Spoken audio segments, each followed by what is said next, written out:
Hey all, welcome or welcome back to today's new video. So this is Karan and you guys are watching my YouTube channel. तो आज की इस generation में हमारा सबसे बड़ा साथी या सबसे बड़ा दुश्मन है फ़ोन, जिससे या तो तुम लोग बूम कर सकते हो या फिर तुम बिल्कुल ख़त्म हो सकते हो।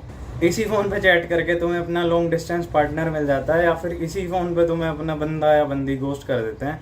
सो it means that it plays a major role in our life and या it is for sure if you are a teenager और you are in your early 20s तो तुम्हें ये वीडियो पूरा का पूरा देखना चाहिए। एंड अगर तुम्हें कोई भी मैसेजेस करने हैं मेरे को या फिर तुम्हें कोई भी डाउट पूछना है तो then you can guys simply go to my Instagram, the link is in the description and do not forget to follow me there. बहुत सी चीज़ें होती हैं जो हम गलत कर रहे होते हैं, तो ऐसी ही कुछ चीज़ों के बारे में आज हम इस वीडियो में बात करेंगे। The first one is blind scrolling. Blind scrolling is very destructive thing. तो ब्लाइंड स्क्रोलिंग है क्या? पागलों की तरह रील्स पे बीट पे बूटी देखना, सुबह उठ के अपडेट्स लेने के नाम पे बाथरूम में 15-20 मिनट बैठ के स्क्रॉल करना और फिर पापा की गालियां सुन के बाहर आना। एंड तुम सोचोगे कि इसमें दिक्कत क्या है, बड़े हुए इतना तो चलता है, पर दिक्कत ये है कि इससे हमारा सारा का सारा फोकस कहीं और जगह डाइवर्ट हो जाता है। We start becoming unproductive and हमारी आंखें भी धीरे धीरे पूरी की पूरी वीक होने लग जाती हैं। एंड सबसे बड़ी चीज़, तुम अपने वैल्यूएबल टाइम को उस जगह पे वेस्ट कर रहे हो जो लिटरली तुम्हें कुछ भी फायदा नहीं देने वाला है। बेसिकली तुम लोगों को कुछ अपना एक हेल्दी सा रूटीन बनाना चाहिए। तुम एक अपना हेल्दी सा रूटीन बनाओ और ट्राई करो कि ज़्यादा से ज़्यादा स्क्रीन टाइम कम करो अपना। और बेसिकली एक और पॉइंट ये है कि यूएस में इस चीज़ को इलनेस भी कहा जाता है, तो भाई जेन्युइन ये प्रॉब्लम तो है, तो इससे जितना हो सके दूर रहो। और जितनी भी ऐप्स हैं जो कि फालतू की है, जैसे कि कोई भी तुम शॉर्ट्स वगैरह देख रहे हो तो उनको कम देखो और थोड़ा सा हेल्दी कंटेंट पे स्विच करो। जो सेकंड चीज़ है वो है प्रोक्रास्टिनेशन। इस हैबिट को हम बचपन से लेके बैठे हैं। जैसे कि जब भी हमारी गर्मी की छुट्टियां होती थी तो हम सारे के सारे काम को पाइल अप करते रहते थे कि हम आखिरी में कर लेंगे, और फिर आखिरी वाले दिन हम सारे रो रो के बैठ के अपने हिंदी के सुले के इंग्लिश कैसे लिख रहे होते, तो वो हमें बिल्कुल भी नहीं करना चाहिए। एंड इस गलती को हम सारे कर रहे हैं, अपने मेन कामों को छोड़ के फालतू की बकवास चीज़ों में लग जाते हैं। और हर काम को अपने एंड मूवमेंट पे छोड़ देने का मतलब है उसके 50-50 चांसेस पे आ जाना, because it is now not at all confirmed कि तुम उस काम को पूरा कर लोगे या नहीं कर पाओगे, whether it is your assignment और your preparation for exams. But अगर you would have been punctual और रेगुलर तो it may be better than this condition. And जैसे जैसे तुम प्रोक्रास्टिनेट करते रहते हो तो तुम्हारा सेल्फ स्टीम भी गिर जाता है and you gets over with the self defeating behaviour. The third and the very big mistake is trusting someone easily.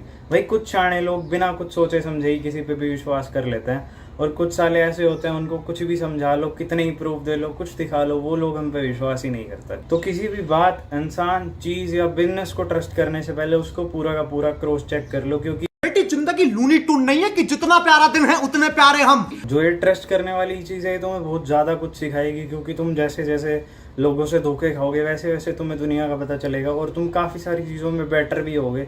But try करो कि फालतू में उन चीज़ों की वजह से अपना दिमाग मत खराब करो।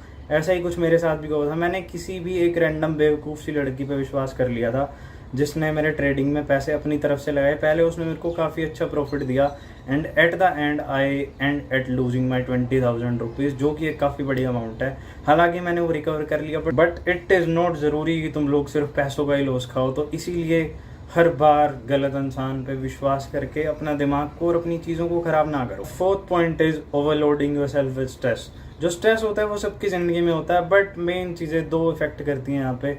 द फर्स्ट वन इज़ कि तुम किस बात का स्ट्रेस ले रहे हो, और the second one and the very crucial thing is कि तुम बार बार उस बात को सोच के भी स्ट्रेस ले रहे हो।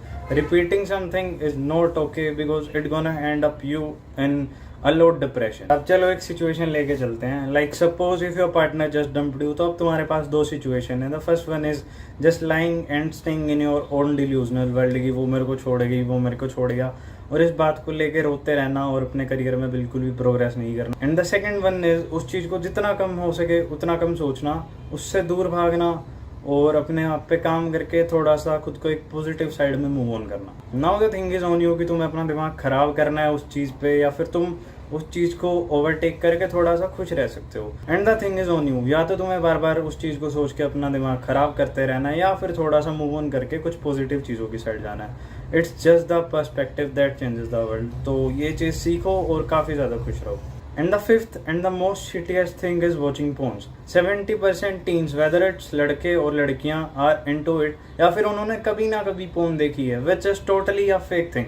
Porn impacts our new generation kids in a very wrong way. Basically उनको इन सब चीज़ों की नॉलेज जितनी एज में तुम्हें हुई थी उससे भी 1-2 साल पहले होने लग जाती है, which is not at all good for us. I have seen girls of 12 or 13 talking about sexting and all. तो क्या मतलब कि वही मेरे दोस्त की बंदी राजस्थान से है, but at the end watching porn is not at all a good thing and it really doesn't make you cool. जो लोग तुम ये सोचते हो कि भाई इसको कुछ भी नहीं पता है या फिर ये इन चीज़ों में नहीं है, वो चीज़ काफ़ी गलत है. वो लोग तुमसे काफ़ी ज़्यादा बेटर है अपनी लाइफ में. But being true this industry is really impacting our youth. वो चीज़ें दिखाना जो कि 100% फेक है really gives a negative impact on the mental state of our youth, making only their mind revolving around S and Dick, creating self-confidence issues in boys as well as girls regarding their physical growth. अब कुछ लोग कहेंगे कि we are not addicted to it and ये हमें कुछ चीज़ें सिखाती भी है. भाई जो चीज़ें तुम अभी सीख रहे हो तुम उन चीज़ों को इस एज में सीखने के लिए बने ही नहीं हो.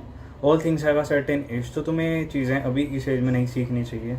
Everything is a time. You can go into relationships but watching porn is something that is not mandatory even after a certain age also.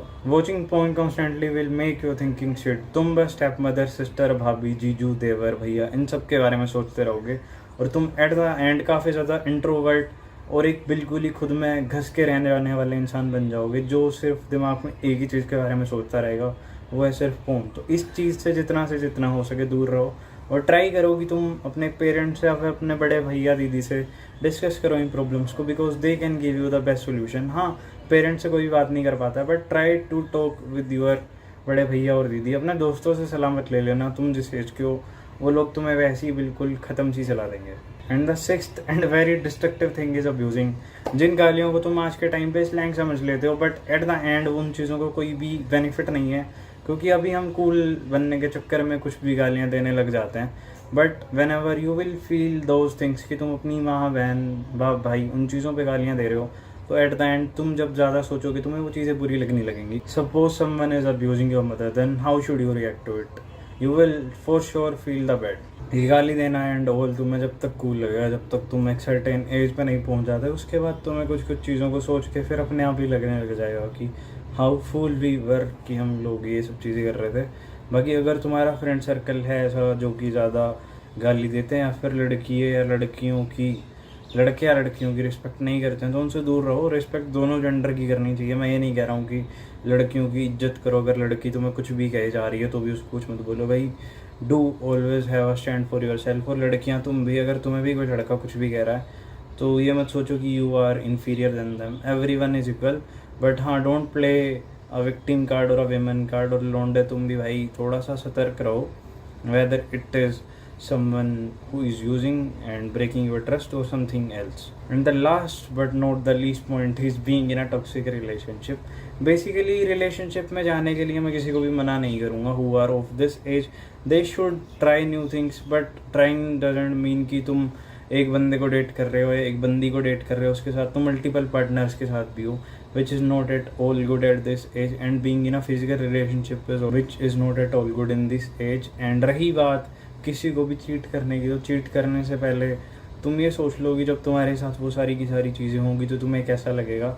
And जब हम किसी के साथ नहीं रह पाते, हमारा उसके साथ जो रिलेशन होता है वो कंपेटिबल नहीं होता, तो पहले तुम किसी को भी डेट करने से पहले या किसी को हाँ करने से पहले थोड़ा सा अपने दिमाग से सोचो कि क्या इस इंसान के साथ मैं पॉजिटिवली काम तरीके से रह सकता हूँ. And this is not compulsory for all कि तुम्हें डेट करना ही है. भाई जब तुम्हें जिस इंसान के साथ अच्छा लगे, do share your feelings with only them. ना कि ऐसा करो कि तुम किसी भी रैंडम इंसान के साथ डेट करने लग जाओ, क्योंकि फिर तो तुम एक सिम बन चुके हो और being a SIM is not at all a good option. बाकी रही बात काफ़ी सारी और चीज़ों की, जैसे कि अगर तुम किसी रिलेशनशिप में हो एंड दैट गाय और that girl is only making you feel that हर भाई चीज़ में तेरी ही गलती होती है, तू ही गलत है, तू कुछ नहीं कर सकता, जो भी तुम्हारी डिसीजन है, अगर तुम उसके साथ अपने ड्रीम शेयर कर रहे हो एंड वो तुम्हें फील कराता है कि how fool you are, then you should totally avoid them because they are a red flag. और ये ग्रीन फ्लैग रेड फ्लैग के चक्कर में मत पड़ो. Just think about your future,